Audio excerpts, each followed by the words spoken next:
ప్రపంచంలో ఏ దేశంలో లేనంత యువత పెద్ద సంఖ్యలో మన దేశంలో ఉన్నారని, యువతకు ఉపాధి కల్పన ద్వారానే దేశం అభివృద్ధి పదంలో నడుస్తుందని భారత ప్రజాతంత్ర యువజన సంఘం అఖిల భారత ప్రధాన కార్యదర్శి హిమాగ్న రాజ్ భట్టాచార్య తెలిపారు. కాకినాడలో జిల్లా సిఐటియు కార్యాలయంలో ప్రారంభమైన డివైఎఫ్ఐ రాష్ట్ర కమిటీ సమావేశంలో హిమాగ్న రాజ్ భట్టాచార్య పాల్గొని మాట్లాడుతూ, దేశంలో 65% 40 సంవత్సరాల్లోపు యువత ఉన్నారని తెలిపారు.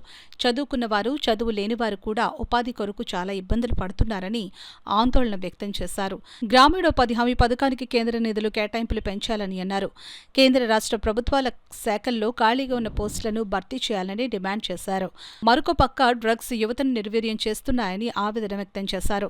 యువతను చైతన్యపరచడానికి డ్రగ్స్ మత్తు పదార్థాలకు దూరంగా ఉంచడానికి ఉద్యమానికి సిద్ధమవుతున్నామని అన్నారు.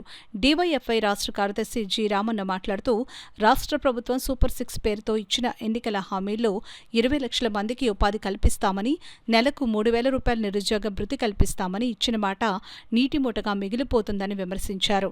ఉపాధి కల్పనపై రాష్ట్ర వ్యాప్తంగా ఉద్యమానికి డివైఎఫ్ఐ పిలుపునిస్తోందని అన్నారు. సమావేశంలో డివైఎఫ్ఐ రాష్ట్ర కమిటీ సభ్యులు ఎంవి రమణ, రాజు, శివ, కిరణ్, రమేష్, పిచ్చయ్య తదితరులు పాల్గొన్నారు. ఇక్కడే విశాఖ ఉక్కు ఉంది. విశాఖ ఉక్కుకు సొంత గనులు లేక ఈరోజు వెలవెల్లాడుతూ ఉంది. దాదాపు లక్షల మందికి ఉద్యోగము ప్రత్యక్షంగానూ పరోక్షంగానూ ఇచ్చినటువంటి ఒక ప్రభుత్వ రంగ సంస్థను నిర్వీర్యం చేసి దాన్ని ఈరోజు ప్రైవేటైజేషన్ చేయడానికి కుట్ర చేస్తున్నారు. సొంత గనులు ఇవ్వకుండా దాన్ని ఊపిరాడనివ్వకుండా చేస్తూ ఉన్నారు. అందుకని ఏదైనా చేతనైతే దాన్ని బతికించే ప్రయత్నం చేయండి, ఉపాధి పెరుగుతుంది. అట్లా లక్షలాది ఎకరాలు ఈ భూములు ఈరోజు రాష్ట్రంలో భూమి చుట్టూ ఈరోజు రాజకీయాలు జరుగుతున్నాయి. ఒక పెద్ద భూమాఫియా జరుగుతుంది. ఎయిర్పోర్ట్ పేరుతో కానీ, అది రాజధాని పేరుతో కానీ, పరిశ్రమల పేరుతో కానీ. అందుకనే పరిశ్రమల పేరుతో తీసుకున్న భూములు ఎక్కడ కూడా ఈరోజు ఒక్క పరిశ్రమ పెట్టడం లేదు, ఒక్క ఇండస్ట్రీ రావడం లేదు. భూములను తీసుకొని వాళ్ళు బ్యాంకులో తాకట్టు పెట్టి లక్షల రూపాయలు, కోట్ల రూపాయలు ఈరోజు బ్యాంకులను ఎగనాం పెట్టేటువంటి కార్యక్రమం చేస్తున్నారు. ఈరోజు రమ్మంటూ ఈరోజు అదానిని, అంబానీని ఈ రాష్ట్రంలోకి అడుగుపెట్టి ఈ భూములన్నింటినీ, సహజ వనరులన్నింటినీ కూడా ఈరోజు కొల్లగట్టే ప్రయత్నం చేస్తుంది. అందుకని డివైఎఫ్ఐ మేము అడుగుతున్నాం, రాష్ట్ర ప్రభుత్వం తక్షణ ఉపాధికి సంబంధించినటువంటి చర్యలు తీసుకోవాల్సిన అవసరం ఉంది. ఈరోజు ముఖ్యమంత్రి మాట అయితే స్పోర్ట్స్ ఆంధ్ర అని చెబుతున్నాడు. ఈరోజు గ్రామంలో కనీసం మండల కేంద్రాల్లో ఒక ఎకరా గ్రౌండ్కి దిక్కులేదు, కానీ అంతర్జాతీయ స్పోర్ట్స్ నిర్మాణం చేపడతామని చెప్పి చెబుతున్నారు. అంతర్జాతీయ గ్రౌండ్ని పెడతామని చెబుతున్నారు. 7 కోట్లు ఇస్తామని చెబుతున్నారు ఒలింపిక్స్లో గెలిచిన వాళ్ళకు. అసలు చిన్న స్థాయిలో పాఠశాల స్థాయిలో 10 రూపాయల ప్రైజ్కు దిక్కులేదు. అందుకని ఈరోజు స్పోర్ట్స్ విషయంలో రాష్ట్ర ప్రభుత్వం మీనమేసాలు లెక్కేస్తూ ఉంది.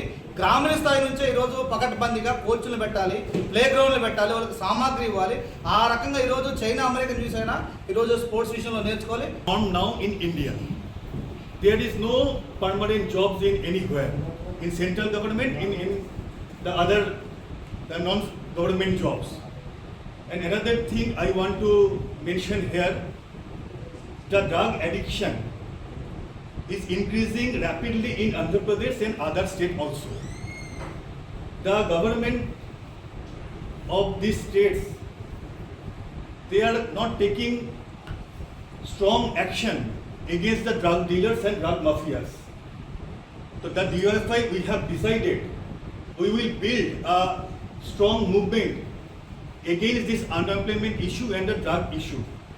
In upcoming days, the Andhra Pradesh State Committee of DFI, they will conduct a state-wise campaign against the drugs and fight against the employment issue. Okay, comrade, it is my main things, and other state-related issues, Comrade Ramanna, our state secretary, is present here.